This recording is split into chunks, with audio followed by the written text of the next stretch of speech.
We're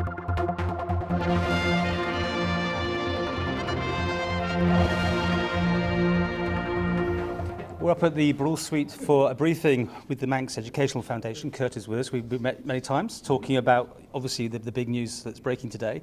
John Shimmin as well, the man with the money and the potential here to get this thing sorted. Well, that's the real benefit, Paul. This is not taxpayers' money. That's the real difference in this type of scheme, that this is a potential investment from the MEF to purchase the Nunnery for £5 million. That is government selling off an asset, recouping the money, and then a further £7.5 million, even up to £15 million worth of investment. So this is all external money, not government money, and is a major opportunity. That £5 billion that you had put up then as a bond has gone off the table. That's gone. Already, this is all financed by the MEF and their investors. Okay, we haven't got long with you, so I've got to move fast on this. You want to move basically onto the site there, which is where at the moment education is going on.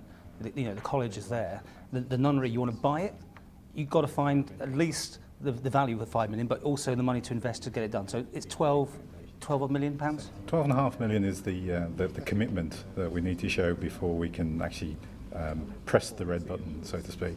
But we're actually looking for investments totaling £22.5 million from external sources that will ultimately all be brought into the Isle of Man to invest in the project over the next 3 to 5 years. You've got a 6-month sort of go at this before.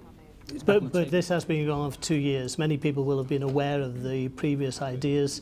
This is now formulated into a clear plan at a location that suits everybody and will allow us to move forward the change for education to move out of the Nunnery site towards the Glencrutchery Road site and actually move into the Nunnery. So this isn't starting for 6 months. We've been doing a lot of work behind the scenes. But an exclusivity deal for 6 months. Which only means that government won't look to selling to anybody else. But remember, it's got a planning designation of education.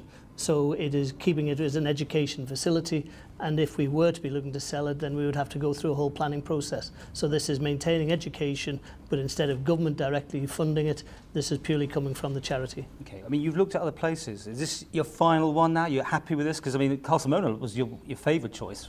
It certainly was, but it always had its restrictions. Many people were quite happy to tell us about some of those along the way. This has the gravitas that we feel we need out of a site. It also has the growing room.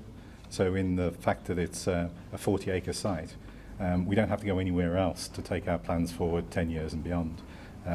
Things like Castlemona had limitations that we were going to work out further on down the line. This doesn't have those there. And in terms of the investment, we already have the initial £5 million for the purchase pledged. The remaining money we are working on at the moment, and we have been over the course of the year. Investors have been here, they have looked at these facilities. One of the nice things about the Nunnery site is you can show it them, and they don't have to have the degree of imagination that they had to with Castlemona.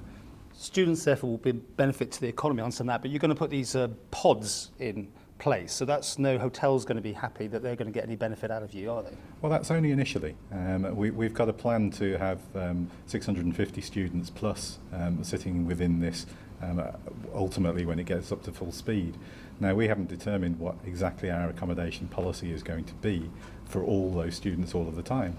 We've also got people like HP that we're doing professional certification courses for, which means distributors, businessmen coming here. Now, I would foresee that whilst we have students that are within the campus, it may very well be that the businessmen choose to go and stay in local hotels. This is a charitable trust sort of operation, yes? I mean, why are you doing this? Why are you putting so much effort into something that you won't make any money out of, or will you make money? No, it has no financial benefit for me whatsoever, or indeed anybody else who's associated with it. We're doing it because we feel that the ICT sector, which is where we come from, is not performing as well as it might on behalf of the Isle of Man, and we want to push that forward.